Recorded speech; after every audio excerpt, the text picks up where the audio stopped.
श्रम रोजगार तथा सामाजिक सुरक्षा मन्त्री डोल प्रसाद आर्यालले वैदेशिक रोजगारीलाई छिटै व्यवस्थित र मर्यादित बनाउने प्रतिबद्धता व्यक्त गरेका छन्। शुक्रबारको राष्ट्रिय सभा बैठकमा विनियोजन विधेयकमाथि सांसदहरूले उठाएको प्रश्नको जवाब दिँदै उनले यस्तो बताएका हुन्। उनले मन्त्रालयले विदेश जाने श्रमिकहरू नठगिने र म्यानपावर व्यवसायहरूले पनि वैध रूपमा मात्रै रकम लिन पाउने गरी अध्ययन भइरहेको र छिट्टै कार्यविधि बनाउने बताएका छन्।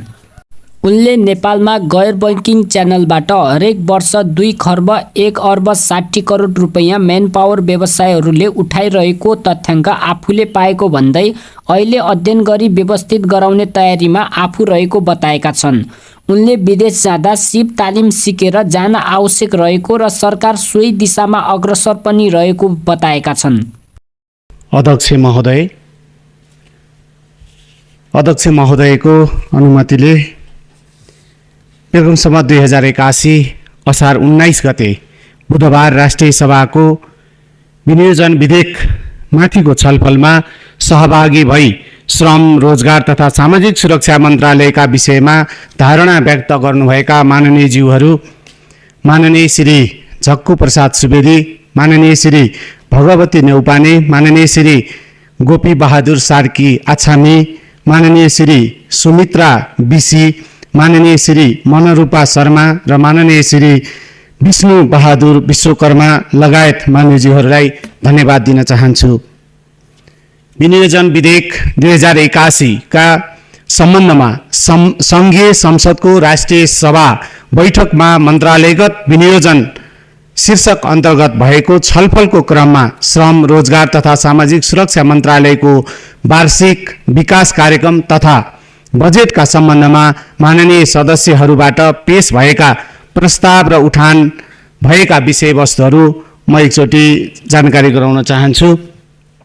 सम्मान्य अध्यक्ष महोदय, माननीय श्री झक्कु प्रसाद सुवेदी ज्यूबाट युवाहरूका बाध्यतावश वैदेशिक रोजगारीका लागि खाडी मुलुक गएका छन्। आन्तरिक रोजगारलाई प्रवर्धन गर्दै वैदेशिक रोजगारीमा जाने प्रवृत्तिको न्यूनीकरण गर्नुपर्ने, वैदेशिक रोजगारीलाई सुरक्षित बनाउन वैदेशिक रोजगारीमा जाने व्यक्तिलाई दिइने अभिमुखीकरण तालिमका लागि बजेट न्यून रहेको, वैदेशिक रोजगारीबाट फर्केका व्यक्तिहरूका लागि सिप तालिम रोजगारी उद्यमशीलता विकास कार्यक्रमहरू विनियोजन विधेयकमा रहेको र तिनलाई प्रभावकारी बनाउनु पर्ने। त्यसैगरी माननीय भगवती नेउपानेबाट वैदेशिक रोजगारीबाट फर्केका व्यक्तिहरूलाई उत्पादनशील काममा लगाउने योजना कार्यान्वयन गर्नुपर्ने। त्यसैगरी माननीय श्री गोपी बहादुर सार्की आछामीबाट 7वटै प्रदेशमा सम्पन्न भएको श्रमदान रोजगार मेलाबारे सबै पक्षबाट सकारात्मक पृष्ठपोषण प्राप्त भएको, वैदेशिक रोजगारीमा जानु पूर्व आवश्यक पर्ने सिप विकास तालिमको प्रबन्ध सम्बन्धी विकास सकारात्मक रहेको, वैदेशिक रोजगारीबाट फर्केका व्यक्तिहरूको ज्ञान सिप र पुँजी उत्पादनशील क्षेत्रमा लगानी गरी उत्पादन वृद्धि र रोजगारी सिर्जना मार्फत राष्ट्रिय पुँजी अभिवृद्धि गर्ने कार्यक्रम राम्रो रहेको लगायत सुझाव दिनुभएको छ। त्यसैगरी माननीय श्री सुमित्रा बिसीबाट श्रमिकहरूले विदेशिनु पर्दा आवश्यक कागजात बनाउन झमेला बेहोर्नु परेको, स्वास्थ्य परीक्षण राजधानीका निश्चित संस्थाहरूबाट गर्नुपर्ने अवस्था विद्यमान रहेको, योग्यता र सिप अनुसार नेपालमै रोजगारीको अवसर सिर्जना गर्नुपर्ने, वैदेशिक रोजगारीका प्रक्रियाहरूमा सरलीकरण गर्नुपर्ने। त्यसैगरी माननीय श्री मनरूपा शर्माद्वारा स्वदेशमै युवाहरू रोक्नेतर्फ सरकारको ध्यान जानुपर्ने, विदेशबाट फर्किएका व्यक्तिहरूका लागि सञ्चालित कार्यक्रमहरूको प्रभावकारी कार्यान्वयन गर्नुपर्ने।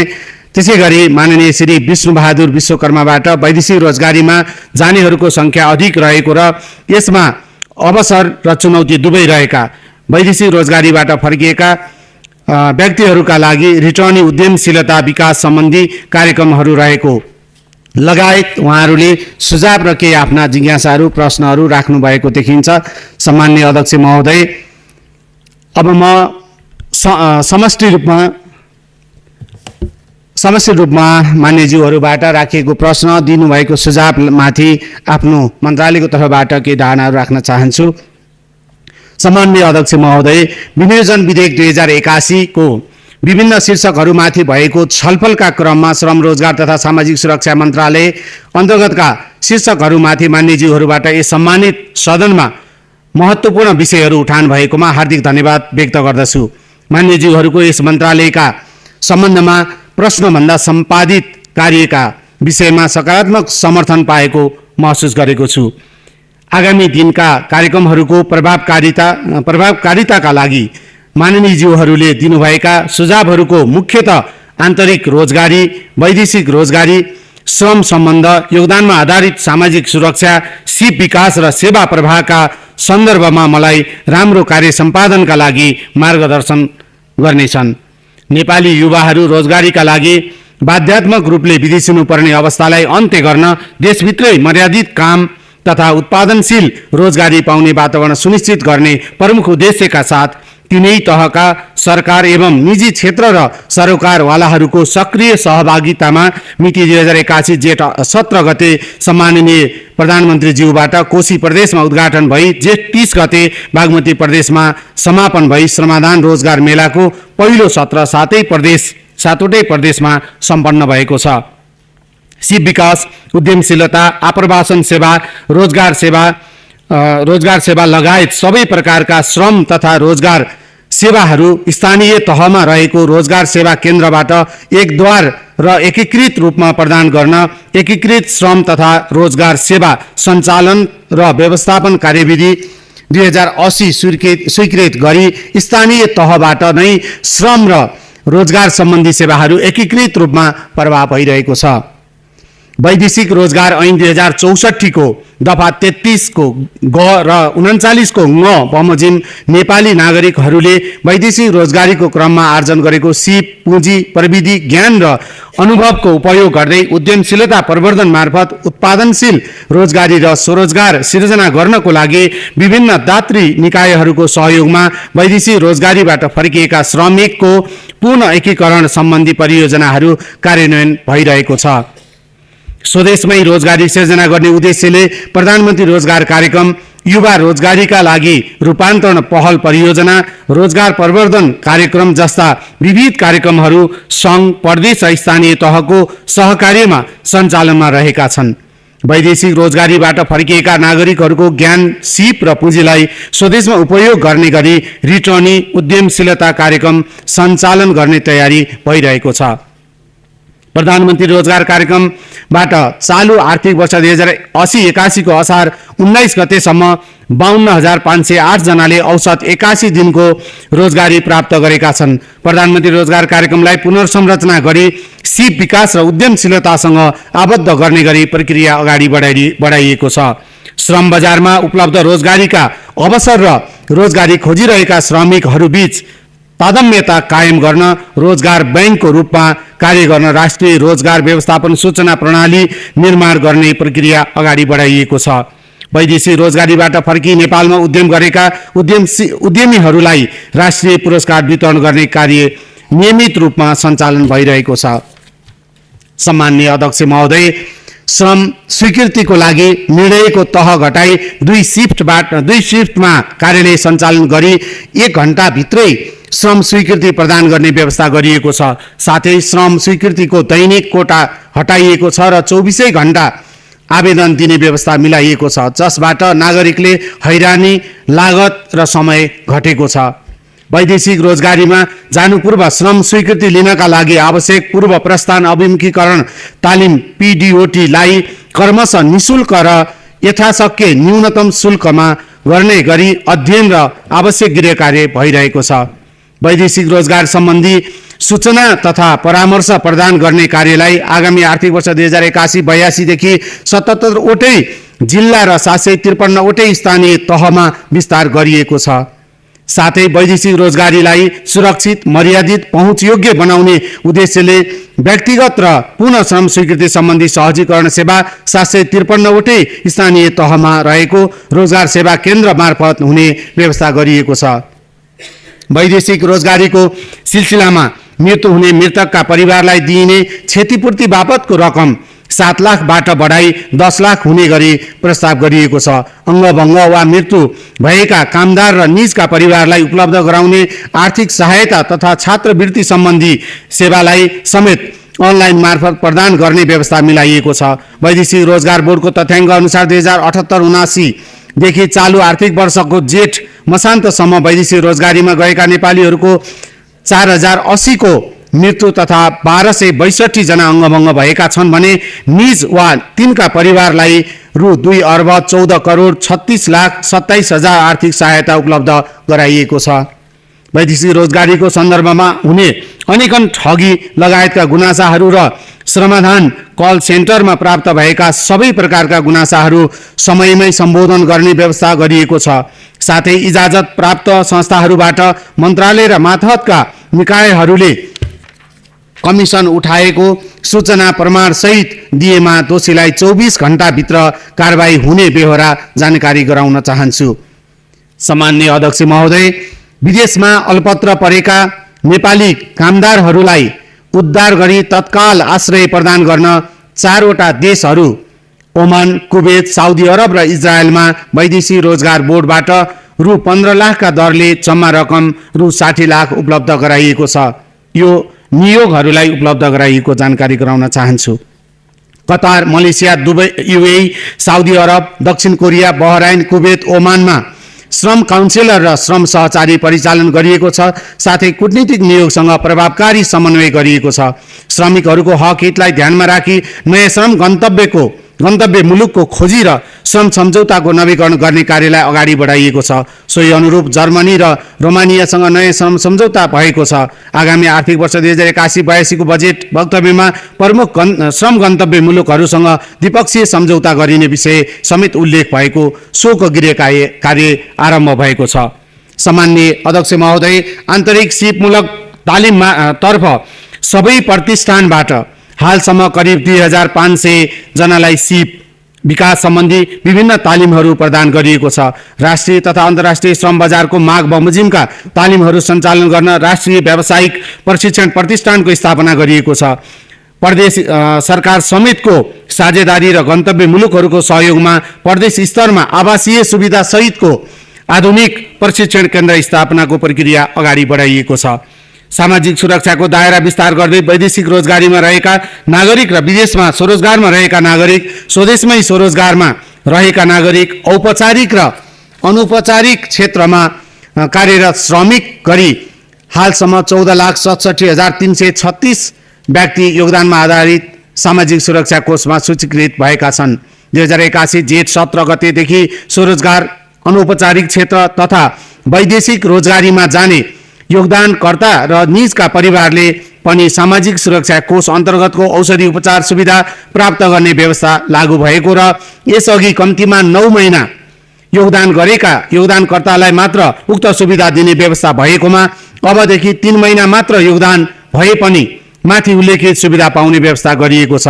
साथै योगदानकर्ताले दुर्घटना उपचार खर्च बापत रु 1 लाख प्राप्त गर्ने व्यवस्था रहेकोमा उक्त रकम वृद्धि गरी रु 7 लाख प्राप्त गर्ने व्यवस्था गरिएको छ। सामान्य अध्यक्ष महोदय, वैदेशिक रोजगारीलाई प्रभावकारी बनाउन श्रम इजाजत प्राप्त कम्पनी, वैदेशिक रोजगार विभाग, वैदेशिक रोजगार बोर्ड, श्रम तथा रोजगार कार्यालयहरूबाट प्रवाह हुने सेवालाई भरपर्दो र व्यवस्थित बनाउन सेवा प्रवाहसँग सम्बन्धित कार्यमा प्रविधिलाई पूर्ण रूपमा उपयोग गर्ने नीति लिएको छ। वैदेशिक रोजगारीमा गएका कामदारहरूलाई कार्यस्थलमा आइपर्ने स्वास्थ्य सम्बन्धी समस्याहरूका सम्बन्धमा परामर्श उपलब्ध गराउनका लागि टेलिमेडिसिन सेवा सञ्चालन गरिएको छ। वैदेशिक रोजगारीसँग सम्बन्धित मुद्दा र उजुरीको फर्च्योट गर्ने कार्ययोजना तयार गरी सोही बमोजिम अनुगमन कार्यलाई तीव्रता दिएको छ। मन्त्रालयले दीर्घकालीन रूपमा आन्तरिक रोजगारी, स्वरोजगारी, उद्यमशीलता र उत्पादन प्रोत्साहन गर्ने तथा अल्पकालमा श्रम गन्तव्यको स्थानान्तरण मार्फत वैदेशिक रोजगारीलाई थप सुरक्षित, व्यवस्थित र उपलब्धिमूलक बनाउने गरी नीति तथा कार्यक्रम अघि बढाइएको छ। आगामी आर्थिक वर्ष 2081-82 को बजेट तथा कार्यक्रम कार्यान्वयनबाट मुलुकभित्र रोजगारी प्रवर्धन र असल श्रम सम्बन्ध विकास गर्दै थप उत्पादनशील रोजगारीका अवसरहरू सृजना गर्ने, श्रमिकको हक हित एवं पेशागत सुरक्षा प्रदान गर्ने, मर्यादित कार्य वातावरण बनाउने, योगदानमा आधारित सामाजिक सुरक्षाको प्रभावकारी कार्यान्वयन गर्ने, वैदेशिक रोजगारीलाई थप सुरक्षित, मर्यादित र व्यवस्थित बनाउने तथा सिपयुक्त जनशक्तिको विकास गरी रोजगारी र स्वरोजगारी प्रवर्धन गर्दै उत्पादन र उत्पादकत्व अभिवृद्धि गर्ने काममा मन्त्रालयको ध्यान केन्द्रित भएको छ। छलफलको क्रममा यस मन्त्रालयका सम्बन्धमा प्रश्न सोध्नुहुने र विभिन्न सुझावहरू दिनुहुने मान्यज्यूहरूलाई पुनः एकपटक धन्यवाद दिन चाहन्छु। अन्तमा सम्मान्य अध्यक्ष महोदय, मैले श्रम मन्त्रालय सम्हालिसके पछाडि नेपालमा हाल सञ्चालनमा रहेका सबै व्यवसायी साथीहरूसँग, निजी क्षेत्रसँग र विभिन्न समस्यामा परेका नागरिकहरूको विभिन्न छलफल र त्यसका हामीलाई प्राप्त सूचनाहरूको आधारमा आगामी वर्षदेखि लागू हुने गरी विदेश जाँदाखेरि ब्याङ्कले बिना धितो ऋण उपलब्ध गराउने र विदेश जाँदाखेरि व्यवसायीहरूलाई तिर्नुपर्ने सेवा शुल्क पनि न्यूनतम सेवा शुल्क हामीले चाहिँ निर्णय गराएर जुन अहिले बजारमा हरेक वर्ष करिब 2 खर्ब 1 अर्बभन्दा बढीको ठगी भएको सूचना प्राप्त भइरहेको छ, यसको अन्त्य गर्ने प्रयास गरिएको छ। त्यस कारणले मैले मान्यज्यूहरूबाट आएको यो सुझाव र यो प्रश्नहरूलाई आफ्नो एउटा मार्गदर्शन र मैले आफूले गर्नुपर्ने मेरो क्षेत्रबाट मेरो विवेकले मैले मेरो क्षमताले भ्याएसम्म वैदेशिक रोजगारीलाई व्यवस्थित र सुरक्षित गर्नेदेखि आन्तरिक रोजगारी र आन्तरिक स्वरोजगार उत्पादनको लागि त्यसमा पहल गर्ने प्रतिबद्धता समेत व्यक्त गर्न चाहन्छु। धन्यवाद, नमस्कार। मान्य सदस्यहरू, मान्य श्रम रोजगार तथा सामाजिक सुरक्षा मन्त्री डोल प्रसाद अर्यालले दिनुभएको जवाफका सम्बन्धमा स्पष्टीकरण माग गर्न चाहनुहुने मान्य सदस्यहरूलाई समय उपलब्ध गराउँछु। विनियोजन विधेयक अन्तर्गत सम्बन्धित मन्त्रालयको विनियोजन शीर्षकमाथिको छलफलमा भाग लिनुभएका मान्य सदस्यहरूले मात्र स्पष्टीकरण माग गर्न पाउनुहुने ब्यौरा जानकारी गराउँछु। स्पष्टीकरण माग गर्न चाहनुहुने प्रत्येक मान्य सदस्यलाई 1 मिनेटको समय निर्धारण गरेको छु।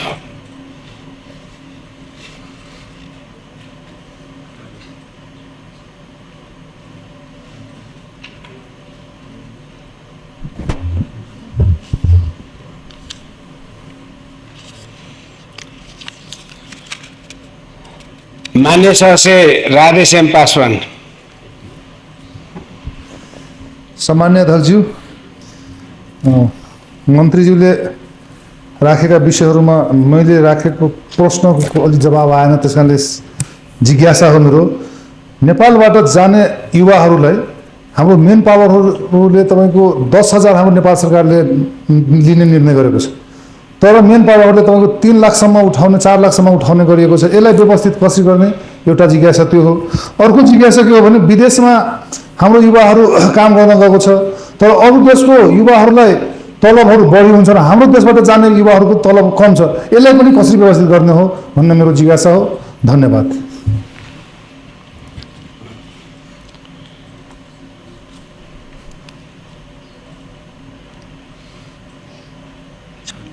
मान्य सदस्यहरू, अब मान्य सदस्यहरूले सोध्नुभएको स्पष्टीकरणका सम्बन्धमा प्रश्न पार्न मान्य श्रम रोजगार तथा सामाजिक सुरक्षा मन्त्री डोल प्रसाद अर्याललाई समय उपलब्ध गराउँछु।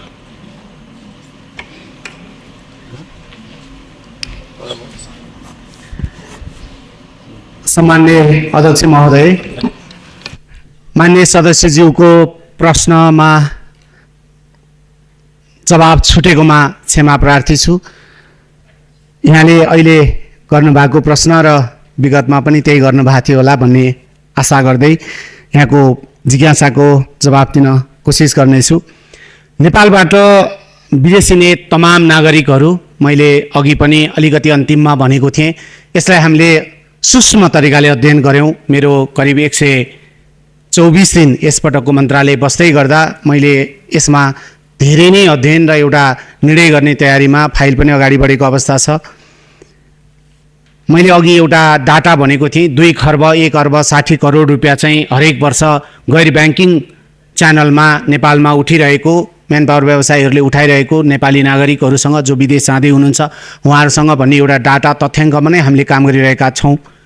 त्यस कारणले यो भनेको यहाँले बुझ्नु भएकै कुरा हो। नेपाल सरकारले 10,000 रुपियाँ वा फ्री टिकट फ्री भिसा वा 10,000 रुपियाँ सेवा शुल्क लिएर विदेश पठाउन पाउने जुन निर्णय गर्यो, त्यो निर्णय गर्दा कति दूरगामी अध्ययन गरेर त्यो निर्णय गरियो, त्यो विषयमा म बहस गर्न चाहदिनँ। तर जुन निर्णयले गर्दा अझ व्यवसायीहरूलाई आफूले रकमहरू असुल्ने, बिचमा बिचौलियाहरूले रकमहरू असुल्ने, तर नागरिकहरू विदेश गइसक्दा जाँदै गर्दाखेरि 10,000 रुपियाँको मात्रै उहाँहरूलाई रिसिभ दिने र दुःख पाएर अथवा विविध कारणले विदेश फर्कनु पर्यो भने उहाँहरूले त्यो 10,000 भन्दा बढी उजुरी पाजुर गरेर प्राप्त गर्न नसक्ने कानुनी अवस्था। त्यसकारणले यो एउटा चाहिँ जटिल र अत्यन्तै यो दर्दनाक अवस्था हामीले अध्ययन गरिसके पछाडि हामीले त्यसैका आधारमा मैले अघि पनि भने कोही पनि नेपाली नागरिक बाध्यतावश विदेश जानुपर्छ र उहाँसँग रकम छैन भने मिटर ब्याज, सहकारी अथवा चोके ब्याज अथवा कहीँ आफ्ना जायज यथा बेचेर विदेश जान नपरोस् भनेर जानु नै पर्दा पनि थोरै रकम तिरेर जानुपर्ने वातावरण बनाउनुपर्छ भनेर यसलाई अत्यन्तै राम्रो अध्ययन गरेर हामीले सेवा शुल्कको विषयमा छलफल गरिरहेको र जसले गर्दा नेपाल सरकारलाई अरबौं रुपियाँ कर प्राप्त हुने र व्यवसायीहरूले पनि वैध रूपमा आम्दानी गर्ने र नेपाली नागरिकहरू नठगिने भनेर यसमा तयारी गरिएको छ। त्यसकारणले यो हामीलाई जानकारी छ। मैले त एभरेजमा मैले करिब एकजना नेपाली नागरिकसँग 3 लाख भन्दा बढी पैसा उठाएको भनेर हामीले यो एभरेजमा निकालेरै यसमा हामीले काम गरिरहेको हुनाले मलाई आशा छ छिट्टै यो एउटा व्यवस्थित र मर्यादित हुनेछ भन्ने मलाई आशा छ। यहाँले बुझ्नु भएको र हामी समाजले सबैले बुझिरहेको अवस्था नै यहाँले चाहिँ जानकारी गराउनु भएको भन्ने मलाई लाग्छ। र अर्को यहाँले विदेशमा